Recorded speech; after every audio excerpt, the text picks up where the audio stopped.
বীরশ্রেষ্ঠ শহীদ ক্যাপ্টেন মহিউদ্দিন জাহাঙ্গীর মহানন্দা সেতু স্থায়ীভাবে টোলমুক্ত করার দাবিতে চাঁপাইনবাবগঞ্জে বিক্ষোভ ও সড়ক ভবন ঘেরাও কর্মসূচি পালিত হয়েছে। সোমবার 18 মে সকালে চাঁপাইনবাবগঞ্জ নাগরিক অধিকার আদায় কমিটির ব্যানারে এই কর্মসূচি পালিত হয়। দীর্ঘদিন ধরে সেতুতে টোল আদায় নিয়ে স্থানীয় ব্যবসায়ী, পরিবহন শ্রমিক ও সাধারণ মানুষের মধ্যে তীব্র অসন্তোষ ও দুর্ভোগ বিরাজ করায় এ আন্দোলনের ডাক দেওয়া হয়। মহানন্দা সেতুর পাশের সড়ক ভবনের সামনে সমবেত হয়ে টোল আদায় বন্ধের দাবিতে বিভিন্ন স্লোগান ও বক্তব্য দেওয়া হয়।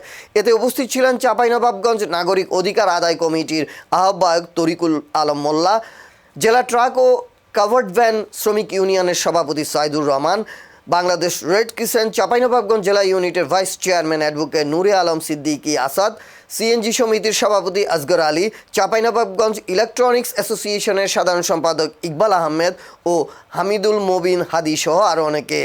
চাঁপাইনবাবগঞ্জের মানুষের স্বার্থে মহানন্দা সেতুর টোল ব্যবস্থা অবিলম্বে বাতিলের জোর দাবি জানান নেতৃবৃন্দ। কর্মসূচিকে কেন্দ্র করে পরিস্থিতি স্বাভাবিক রাখতে এলাকায় আইন শৃঙ্খলা বাহিনী সতর্ক অবস্থানে ছিল।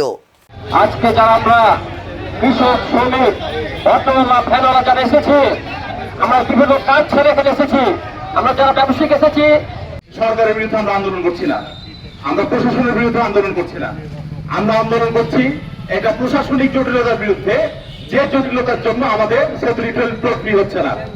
আমরা আমাদের মানুষকে, আমরা চাঁপাইনবাবগঞ্জের মানুষকে কোনো কষ্ট দিতে চাই না।